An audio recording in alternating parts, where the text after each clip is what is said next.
ಕೋಳಿಗಳಿಗೆ ವ್ಯಾಕ್ಸಿನ್ ಕೊಟ್ಟ ಮೇಲೆ ಕೈ ತೊಳೆದಿರಲಿಲ್ಲ ಅವರು. ಕೈ ತೊಳೆದೇ ಊಟ ಮಾಡಿದಕ್ಕೆ ಪ್ರಾಣ ಹೋಗಿದೆ.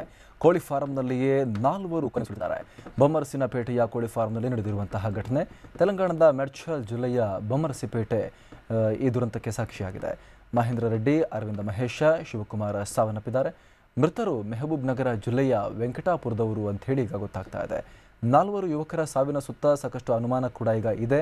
ಆದರೆ ಇಲ್ಲಿ ಸದ್ಯಕ್ಕೆ ಹೇಳಲಾಗ್ತಾ ಇರುವಂಥದ್ದು ಕೋಳಿಗಳಿಗೆ ವ್ಯಾಕ್ಸಿನ್ ಕೊಟ್ಟ ಬಳಿಕ ಕೈ ತೊಳೆದೇ ಊಟ ಮಾಡಿದ್ರು, ಹೀಗಾಗಿ ಅವರ ಪ್ರಾಣ ಹೋಗಿದೆ ಅನ್ನುವಂತಹ ವಿಚಾರ. ಆದರೂ ಕೂಡ ನಿಜಕ್ಕೂ ಇಲ್ಲಿ ಏನು ನಡೆದಿದೆ ಅನ್ನುವಂಥದ್ದು ತನಿಖೆಯ ಬಳಿಕವಷ್ಟೇ ಸ್ಪಷ್ಟ ಆಗಬೇಕಾಗಿದೆ.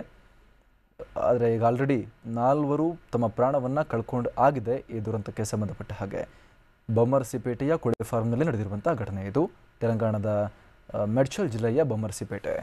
4 ಅನುಮಾನಾಸ್ಪದವಾಗಿ ಪ್ರಾಣವನ್ನು ಕಳ್ಕೊಂಡಿದ್ದಾರೆ.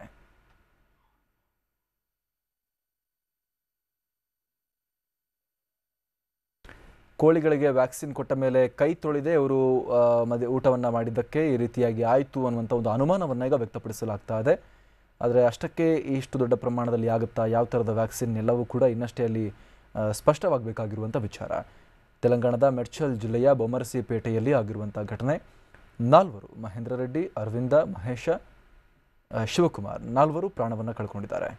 ಇವರು ಮೆಹಬೂಬ್ ನಗರ ಜಿಲ್ಲೆಯ ವೆಂಕಟಾಪುರ ಮೂಲದವರು 4 ಕೂಡ ಅಂತ ಈಗ ಹೇಳಲಾಗ್ತಾ ಇದೆ. ಈ 4 ಯುವಕರ ಸಾವಿನ ಬಗ್ಗೆ ಈಗ ಸಾಕಷ್ಟು ಅನುಮಾನಗಳು ಕೂಡ ವ್ಯಕ್ತವಾಗ್ತಾ ಇದೆ.